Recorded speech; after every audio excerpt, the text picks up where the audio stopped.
Bérengère pour la chaîne Bébé, Scrap et Bookin aujourd'hui. Donc petit retour de lecture, déjà mes deux premières lectures du mois de mai. Donc je vais vous parler déjà de mon petit calepin. Vous savez que je fais un petit calepin par rapport à mes lectures depuis le début de l'année. C'est un calepin donc, que ma fille m'avait offert et je mets des petits stickers, des petites choses et j'annote en fait le nombre de pages lues par jour, par semaine, par mois. Je donne une petite note à mes lectures, je mets une petite phrase pour juste noter ce que j'en ai ressenti. Et puis voilà. Donc, cette semaine, nous sommes la semaine 19 et du coup, voilà comment j'ai décoré mon petit carnet. Donc avec des pochoirs, des petits tamponnages que vous voyez ici par exemple, et puis des petits stickers de chez Action que j'ai trouvé trop choupi et c'est dans la même collection. Et pour la semaine prochaine, nous aurons plutôt une autre thématique. Voilà, tout ce qui est trop choupi aussi, je pense ça fait un peu rêver. Des jolies fleurs, des cages avec des... pas d'oiseaux à l'intérieur, mais des fleurs. Le petit oiseau est ici et puis toujours la même thématique avec des pochoirs genre mandala que j'apprécie énormément. Voilà donc mes deux pages où je vais pouvoir écrire un peu ce que je pense de mes lectures. Alors, en ce début de mois de mai, j'ai commencé à lire « Ceci n'est pas un fait divers » de Philippe Besson que vous avez dû voir sur beaucoup de chaînes, voilà. Passer sur différentes chaînes ou sur différents posts. Et du coup, j'y ai fait un petit marque-page avec des petites, ça fait comme des petites lunes blanches et violettes sur un fond bleu. Et j'ai mis une belle histoire parce que malgré sa profondeur de bouleversement, cette histoire est vraiment une belle histoire. Enfin, c'est tellement bien conté, bien écrit que c'est une belle histoire. Donc, voilà le livre aux éditions Pocket. Donc ce livre est dans mon challenge printemps puisqu'il fallait une couverture avec des fleurs et je trouvais que ces fleurs étaient juste magnifiques, mais le sujet est compliqué. Donc en fait on va parler d'un féminicide, je vous en avais déjà parlé quand je l'ai acheté. Donc en fait le narrateur du livre va être un jeune homme de 19 ans, on va pas savoir son nom, mais ça va être le fils de la victime et du meurtrier, puisque le papa a tué la maman. Donc d'une fratrie qui se divise en un garçon, donc du coup, comme je vous disais, le narrateur de 19 ans, qui vit à Paris et qui fait des études pour devenir, on va dire, ballet à l'opéra. Il danse. Et du coup, il a sa petite sœur encore chez ses parents, une petite fille de 13 ans, une jeune fille de 13 ans, qui s'appelle Léa. Et un jour, c'est le début du livre, Léa appelle son frère et lui dit « Papa vient de tuer maman ». Et voilà comment notre livre va commencer. Donc en fait, cette histoire se déroule à Blanquefort, au nord de Bordeaux, donc à 2 pas de chez moi. Ça m'a déjà un peu fait bizarre en fait de lire ça parce que j'ai reconnu un peu les lieux comme c'est décrit. Et voilà, ça c'est juste une parenthèse. Donc son frère qu'elle a appelé donc lui dit tu t'enfermes dans ta chambre, tu restes pas à la vue de papa. Tu t'enfermes dans ta chambre où il est, qu'est-ce que c'est enfin il était un peu à moitié sous le choc en fait de cette phrase qui doit être terrible. Il a dit à sa sœur quand même, il a eu ce réflexe de lui dire enferme-toi ou va chez la voisine, mais ne reste pas là dans l'escalier, puisqu'elle était dans l'escalier, elle a tout vu en fait, l'acte même de son père en train de tuer sa mère. Et du coup, après il a appelé donc les gendarmes, etc. Et en fait, ce livre, on va suivre ces deux victimes aussi, puisque les enfants, pour moi, sont des victimes autant que la maman, puisque ils vont traverser une épreuve que personne ne devrait traverser en fait. Je vais ouvrir à mon chat, je reviens. On continue. Du coup, comme je vous disais, on va suivre donc du coup le narrateur, le fils et la fille, et puis tout ce qu'ils vont traverser du début jusqu'au tribunal et voir après comment ils vont se reconstruire, comment les amis aussi vont se reconstruire, la famille, les voisins, etc. Comment ils vont voir de leur œil cette horreur. Voilà, ça va être tout ça. Et du coup, moi, ça m'a bouleversée, ça m'a émue. Naturellement, je suis quelqu'un d'émotif, donc j'avais des larmes aux yeux. Par rapport Alors moi, les larmes qui me sont venues, c'est qu'on va parler du grand-père de ces enfants, du grand-père maternel, hein, donc qui a perdu sa fille. Et il va s'occuper de ses petits-enfants, mais il y a des phrases, des mots qui m'ont touchée énormément par rapport à ça. Je suis très attachée à tout ce qui est famille. Ça me touche énormément, tout ce que les grands-parents peuvent donner comme amour à leurs petits-enfants, etc. Moi, ça me touche énormément. Voilà, c'est comme ça. Et du coup, ça m'a attiré les larmes aux yeux. Voilà, donc cette histoire est magnifique, bouleversante. Ceci n'est pas un fait divers parce que ce n'est pas un fait divers, c'est un fait de société réel qui existe dans notre monde, peu importe le pays où on habite. Et franchement, c'est odieux, atroce, je ne sais même pas comment classer cette horreur de féminicide. Voilà donc mon premier livre du mois de mai. Ensuite, on va parler du deuxième livre que j'ai lu, qui est aussi intense en émotion, puisque j'ai lu Tant de nuances de pluie d'Asha Lemy aux éditions HarperCollins, Au gré du monde. Donc c'est un beau bébé. Celui-ci fait que 183 pages, mais il est tellement intense que vous ne voulez pas le quitter et vous le lisez d'une traite. Celui-ci, pareil, vous n'avez pas envie de le lâcher. Il fait plus de 500 pages, hein. Il fait 530 pages à peu près. C'est un magnifique livre. Regardez déjà la première de couve qui est juste magnifique, quoi. Et on sait déjà de quoi on va parler. On va être au Japon dans cette histoire. Donc en fait, ce livre est dédié à la condition de la femme au Japon. Franchement, c'est vraiment le gros thème, c'est ça. Et puis ensuite, on va suivre bien sûr une famille. On va suivre tout d'abord une petite fille qui s'appelle Noriko. Noriko est une jeune fille métisse, je vais mettre ça comme ça, une jeune fille métisse née donc d'une maman japonaise, hein, de souche impériale, de famille impériale, et son papa est un afro-américain, donc on va dire que c'est une enfant illégitime, hein, illégitime, parce que en fait la maman de cette petite fille est mariée avec un japonais et elle a déjà eu un petit garçon qui s'appelle Akira, qu'on va suivre bien sûr lors de ces pages de ce livre. Donc tout d'abord, Nori, comme je vous disais, est métisse et du coup ça va être compliqué pour la maman. Donc un jour, comme ça, elle va emmener sa fille aux portes du manoir, on va dire, hein, du palais, du manoir, une magnifique maison de ses parents. Mais les parents de cette petite fille n'aiment pas du tout leur petite fille. Ils la détestent au possible. Ils veulent presque la tuer. Ça, je pense que c'est par rapport au grand-père. Le grand-père, il l'aurait tuée dès le départ, dès la naissance. Mais la grand-mère, même si elle est odieuse, horrible avec tout ce qu'elle fait, en fait, elle va lui faire payer, elle va faire payer à Nori tout ça. Et ça va être ça va être la vie de Nori, de toute petite jusqu'à adulte, tout ce qu'elle a traversé avec ce poids en fait sur ses épaules d'être une enfant illégitime et d'être née surtout d'un papa afro-américain. Puisque nous sommes en 1950 dans cette histoire. Donc, comme je vous disais, la petite fille Nori va être amenée chez les grands-parents. Donc la grand-mère va l'enfermer dans un grenier et elle va lui faire tout un tas d'horreurs, genre lui faire la baigner dans des bains d'eau de javel pour qu'elle blanchisse, comme si ça existait.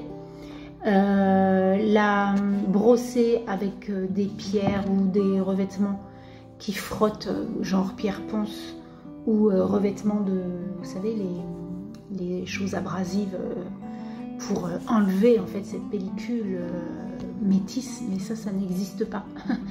Voilà, donc elle va avoir des châtiments comme ça horribles, cette petite fille. Et du coup, un jour, Akira va perdre son papa. Donc la maman, on n'en a plus du tout entendu parler, puisqu'elle s'en va, elle s'en va. Et du coup, le papa d'Akira, donc, va décéder. Et du coup, Akira va être recueilli par ses grands-parents. Et naturellement, Akira est l'enfant prodige, l'enfant né sous bénédiction, etc. Donc Akira a le droit de faire n'importe quoi.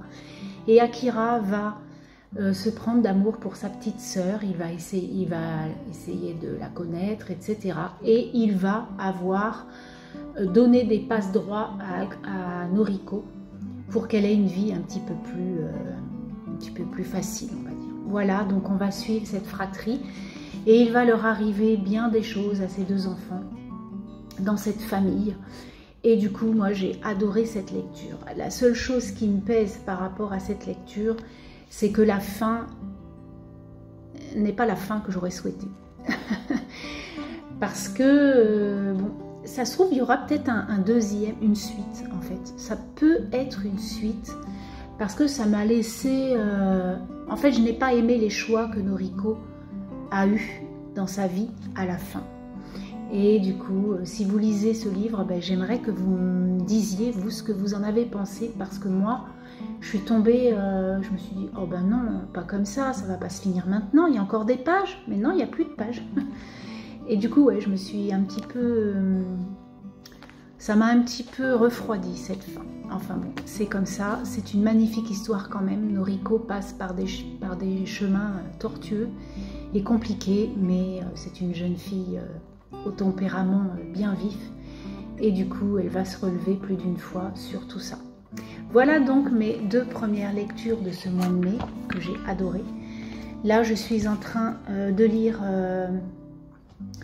La Chambre des Merveilles, je crois que ça s'appelle comme ça. Un magnifique livre, j'en suis un petit peu à la moitié du livre. C'est une magnifique lecture aussi. Et du coup, j'attends de finir ce livre pour voir le film, puisque c'était un film qui a été adapté à l'écran par Alexandra Lamy. Et je voudrais voir ce film. Voilà, je vais vous laisser et je viendrai dans un deuxième temps pour d'autres lectures jusqu'au 15 mai. Je reviens donc pour les deux livres de ma première quinzaine de mai. Alors tout d'abord, j'ai lu mon Agatha Raisin du mois de mai qui s'intitule Panique au manoir quand les contes de fées virent au cauchemar. Donc MC Beaton, toujours aux éditions Albin Michel, et donc le tome 10, comme vous pouvez voir. Ce livre, comme je vous l'avais dit la dernière fois, j'avais acheté sur Vinted, vraiment parfait, pour 4 €, c'est top. J'ai fait un petit marque-page pour ce livre qui est chouette comme tout. Keep calm and pause lecture, voilà, avec un petit chat trop choupi. Et puis voilà, le bleu comme le bleu de la couverture. Voilà, je trouvais que c'était pas mal. Donc ça, c'est mon Agatha Raisin. Bon, bah écoutez, toujours aussi, aussi marrante, aussi rigolote, impulsive, toujours ces histoires. Enfin voilà, donc là, elle est partie, puisque son ami très cher, amant, qui veut plus d'elle, etc., James Lee, son voisin, elle s'en va. Voilà. Comme il est parti, ben, elle s'en va aussi, donc en voyage, hein, elle va louer encore une fois, puisque la dernière fois elle avait déjà loué dans un hôtel, là elle loue un cottage, voilà, dans un petit village quoi, en Angleterre. Et en fait, ben, naturellement, il va y avoir une enquête parce que Agatha va être incriminée. Naturellement, ce n'est pas elle, donc elle recherche encore avec son ami Charles qui va la rejoindre dans son cottage parce qu'elle en a marre d'être seule. Et puis voilà, toujours aussi rigolote. Et on a une fin dans ce dans ce tome qui est très surprenante. Voilà, je ne peux pas vous le dire, mais franchement, ça m'a surpris. Je me suis dit, quoi? Donc j'ai hâte de lire le 11 pour voir la suite, si c'est un rêve ou si c'est la réalité. Voilà ce que je peux vous dire. Donc un petit moment sympathique à lire ce Agatha Raisin. Et donc enfin, j'ai fini de lire La Chambre des Merveilles de Julien Sandrel aux éditions Le Livre de Poche. Donc comme vous le savez, c'est un livre qui a été adapté au cinéma par Alexandra Lamy, et je crois que la maman, c'est l'humoriste Muriel Robin. Je crois que c'est ça, hein, c'est sa maman dans le film. Alors moi, je ne l'ai pas vu, et je vais voir avec mon fils ce week-end s'il peut voir où est-ce que je peux le prendre, où est-ce que je peux le voir. Et puis du coup, je vais regarder ça ce week-end, je pense, il y a 3 jours, puisque c'est le lundi de Pentecôte qui va arriver. Donc du coup, voilà, je vais essayer de me regarder ça. Alors le marque-page pour ce livre, c'est Tuer mon univers, puisque avec un ballon, avec des cœurs et un petit lapin qui se balance. Donc en fait, cette histoire, je pense que vous la connaissez pour la plupart d'entre vous, hein. C'est une maman qui vit seule avec son fils. Il s'appelle Louis. Et du coup, il a 12-13 ans, le petit. Et en fait, ils vont faire quelque chose le samedi matin et arrive un accident. Et Louis tombe dans le coma, mais on ne sait pas si c'est irréversible ou pas.